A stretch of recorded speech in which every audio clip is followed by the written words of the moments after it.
Hey everybody, welcome into Trailblaze Sports. Quantitative analysis meets contrarian algorithms. Okay, so let's break down some games for today. I went 0-2 yesterday, unfortunately. It was a little rough day, but that happens, it's patience over time. So we're down just a little bit, but we're going to bounce back today, and that's the way it is, Life's like that, it's going to throw you a curveball, and so you just got to handle the curveball, pick yourself back up. That's what I'm gonna do with a smiling face. Okay, so to break down today's games, I'm gonna actually take 3 games. I got 3 picks today.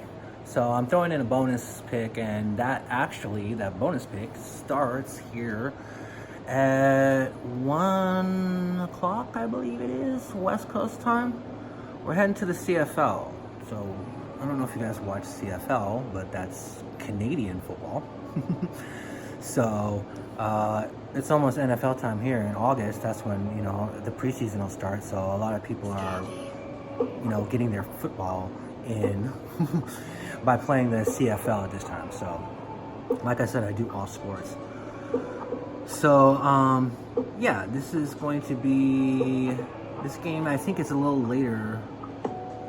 It looks like it starts in like about 4 hours. So that's going to be at 4 o'clock. I believe it's at 4 o'clock. I want to make sure I got this right for you guys. Sorry, I'm a little tired. I stayed up a little late last night, so this might take a little bit longer. Hopefully not. Okay, so yeah, it's at 4 o'clock p.m. Pacific. And actually, I think the game before that is baseball.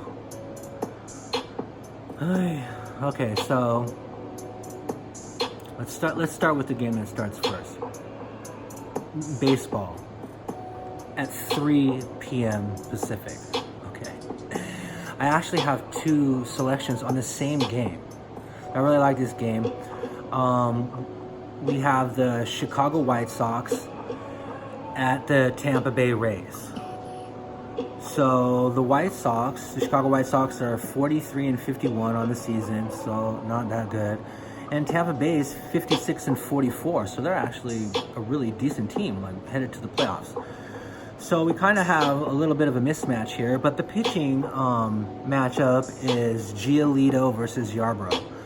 So Giolito is an all-star, and coming back from the all-star game, his first game pitched, he lost. He played against Kansas City Royals, he didn't do very good. So he's going to be in bounce mode. He's going to want to bounce back and do well. So he's 11-4 on the season. He's actually really good. Obviously, if he went to the All-Star game, they selected him, then he's obviously a really good pitcher. So he's 11-4 with a 3.23 ERA, with a 1.08 WHIP. So walks and hits per innings pitched. So he doesn't give up a lot of hits every inning. And, out of 106 innings pitched, he's thrown 125 strikeouts. So he's a strikeout guy. You're not going to get very many chances to score on this guy. And you come over to Yarbrough, he's 8-3. He wins too. His ERA is 4.26 with a 0.98 WHIP. So, I like to look at the WHIP. When it's low like that, near like 1 or under 1, these guys are going to be really, really difficult to get runs off of. So, you're looking at one guy with a 1 WHIP and the other guy with a 0.98 WHIP. To me, this is looking like a pitcher's duel. I called the pitcher's duel last time with the Mets and the Giants. This looks like another pitcher's duel right here. My projection numbers say that there should be 10 runs scored, but the house has it at 8. If you remember, it was kind of similar to this last time. So I feel that we're going to get 7 or less runs, 4-3 type game, 3-2, 4-2, something similar in there, 2-1 even. So I would recommend my first play taking under 8 runs for a Chicago White Sox Tampa Bay Rays game. And right now that price is minus 107. These guys played the last couple of times and they scored a lot of runs. Like over like 9.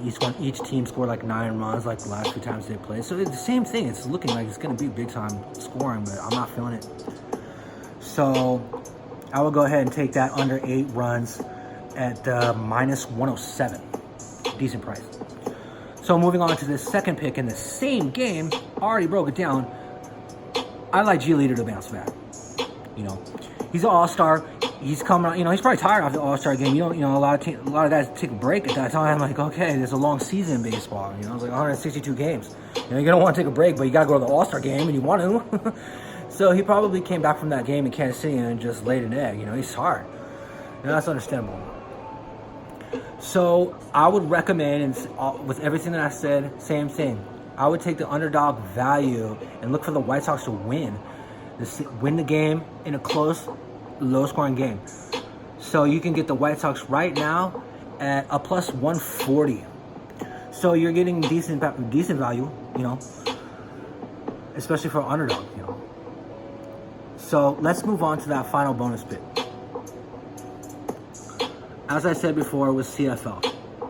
So we'll come back to this CFL, and at 4 p.m. Pacific time, my time, we have the BC Lions at Saskatchewan Roughriders.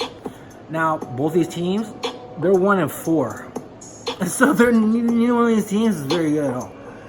So the spread on this game right now, let me go ahead and bring this up. The spread is, let's see. You want to see what I look at right here? Oh, I don't know if I can flip the camera. I think it's that button. I'll practice it later.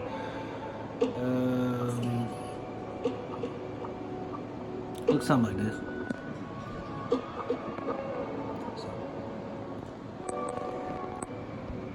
Anyway, the BC Lions are underdog plus 6. Okay. And the total's at 50. Well, I like BC to win the game straight up.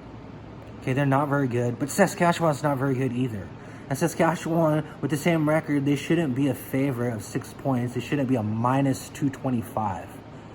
That's a huge favorite if you look at it. You know, any team can win. Saskatchewan's coming off a bye, so they just rested and they lost going into the bye. So a lot of times that messes with you. You know, you're not feeling good, and then you get time off of work, and you're just still, yeah, you're with your family or doing whatever, but you're still not feeling good about your performance, you know? So you can't really expect to just come back and just be like, oh, well, we're rested, so we're just going to automatically just be so good. Well, you know, it's going to take a little bit more than that. I'm not saying they don't come out and play well. They might. They might smash them. You know, I didn't get the game last night. That team got destroyed, you know? But in my honest opinion, two teams that have the same record that aren't very good at minus 105 or minus 1-4, both teams, the favorite shouldn't be a minus 225. It looks a little too fishy. So I would figure that most of the public's just going to load up on Saskatchewan since they're at home and now they're rested. It just looks like it's going to be an easy game against a sorry team. Well, we'll see how that turns out later today. Tune in. So, okay, thanks again, you guys, for your continued support. You know, like I said, Trailblaze Sports, you know, YouTube, like and share, you know, to your heart's content. You know, and I'll be back here tomorrow. It's Sunday. I might not have 3 plays. I might only have 1 play. But I'll definitely be back here tomorrow. You know, I appreciate you guys, everything that you're doing. So, you know, please keep watching the videos and, you know, let your friends know. Any of your guys that like to bet on sports. Sports is gigantic and international. You guys know. So it's a $1 billion business. So a lot of people do it. And, you know, it's respectable too. Honestly, to me, it's just as respected as the stock market. So looking at it like that, it's a lot more fun when you're watching a game, tennis match, or soccer, hockey match, whatever it be, winning money, than just go ahead and buying some stock in Apple and waiting till whenever. Trust me. All right, you guys. Have a great weekend. Take care. I'll see you tomorrow. All right.